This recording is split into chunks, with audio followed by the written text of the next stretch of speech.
दोस्तों, हमारे देश में इस समय 16,000 के आसपास ऐसे एनजीओज हैं जिनके पास एफसीआरए का रजिस्ट्रेशन है।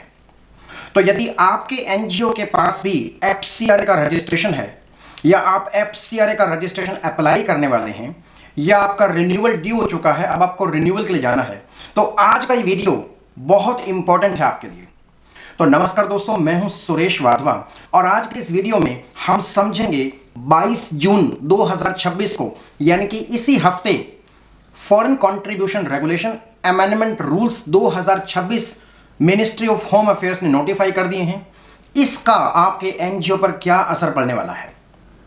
तो नंबर 1, सबसे पहला असर, यदि आपके पास एफसीआरए का रजिस्ट्रेशन है, अभी क्या होता है, आपके पास जो एफसीआरए का रजिस्ट्रेशन है उस रजिस्ट्रेशन सर्टिफिकेट पर केवल एक ब्रॉड कैटेगरी लिखी हुई है, जैसे कि educational, social, economic, religious, cultural, broad category लिखी हुई है।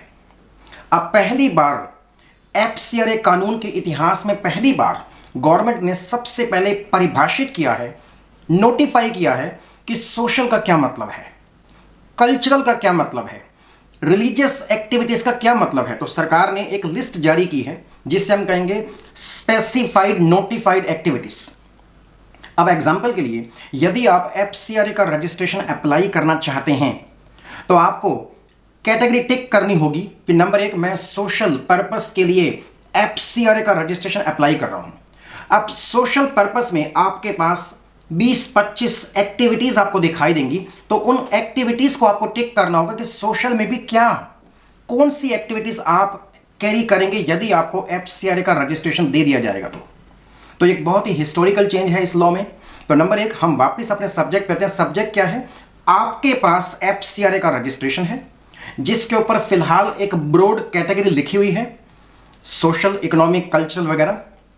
अब आपको अगले 1 साल के अंदर फॉर्म FC6F भरकर ऑनलाइन एक गवर्नमेंट फाइलिंग फीस पे करके सरकार को बताना है कि आप भारत के किस राज्य में काम करना चाहते हैं, एक या एक से ज्यादा कितने राज्यों में काम करना चाहते हैं।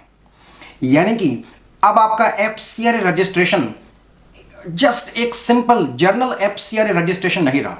Now it will be category specific, activity specific and state specific. ये एक बहुत इंपॉर्टेंट चेंज है। तो 22 जून 2026 से अगले 1 साल के अंदर सभी एफसीआरए रजिस्टर्ड एनजीओस को online ministry of home affairs को बताना है, अपना एग्जिस्टिंग एफसीआरए रजिस्ट्रेशन को अपडेट करवाना है कि आप किस राज्य में काम करना चाहते हैं और किन किन एक्टिविटीज में काम करना चाहते हैं। नंबर 1, ये बहुत इंपॉर्टेंट चेंज है, ये आपको अपने एनजीओ में इंप्लीमेंट करना है।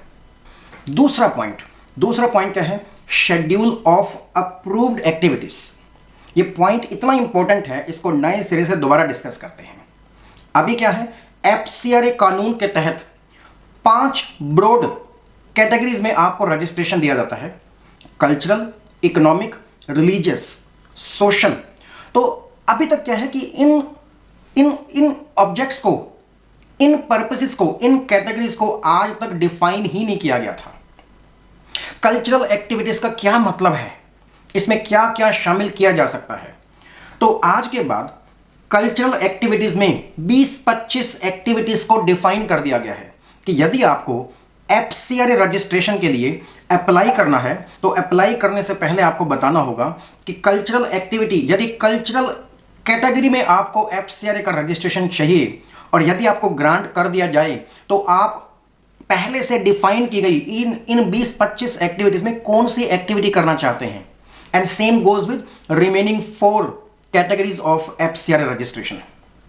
तो ये है दूसरा चेंज। तीसरी बात करते हैं, एक नया फॉर्म लॉन्च किया गया है। क्या है फॉर्म FC3BB। अब ये क्या फॉर्म है? यदि आपको एफसीआरए कानून में प्रायर परमिशन दी गई है फॉरेन कंट्रीब्यूशन को रिसीव करने की, तो नंबर 1, अब आपको एक दफा केवल 1 करोड़ रुपए के फॉरेन कंट्रीब्यूशन को रिसीव करने की ही प्रायर परमिशन दी जाएगी।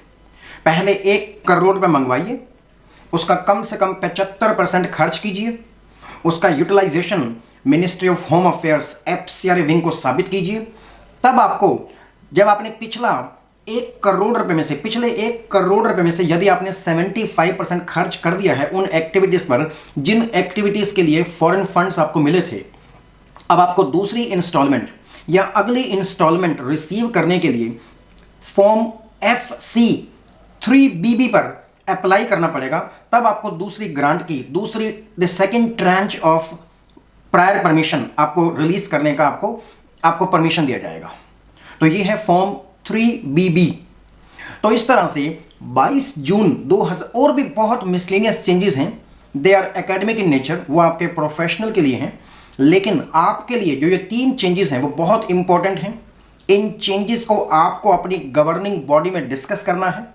आप ये कंप्लायंस कब पूरी करने जा रहे हैं, कौन कौन सी एक्टिविटीज आप कंटिन्यू करने वाले हैं, किन किन एक्टिविटीज को आप डिसकंटिन्यू करने वाले हैं। हो सकता है आपके एनजीओ के पास फिलहाल 2 कैटेगरीज में रजिस्ट्रेशन है, आपके पास इकोनॉमिक और कल्चरल, इन 2 ब्रॉड कैटेगरीज में आपके पास रजिस्ट्रेशन है। तो अब आपकी गवर्निंग बॉडी को एक फैसला लेना होगा कि अब क्योंकि FCRA का रजिस्ट्रेशन और ज़्यादा टाइट हो गया है, utilisation of funds, monitoring of funds have become much more stringent than ever earlier. तो अब आपको ये फैसला लेना है, एक रेजोल्यूशन पास करना है कि किन किन एक्टिविटीज़ को, किन किन पर्पसेस को, किन किन ऑब्जेक्ट्स को ऐड करना है और किन किन ऑब्जेक्ट्स को छोड़ना है।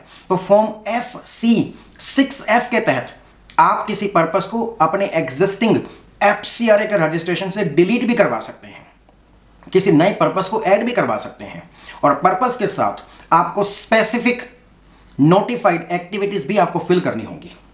इसके लिए गवर्नमेंट फाइलिंग फीस भी लगेगी। तो इन चेंजेस को अगले 1 साल में अपने एनजीओज में जरूर इंप्लीमेंट करवाइएगा, तभी आप FCRA कानून के साथ फुल कंप्लायंस करते रहेंगे।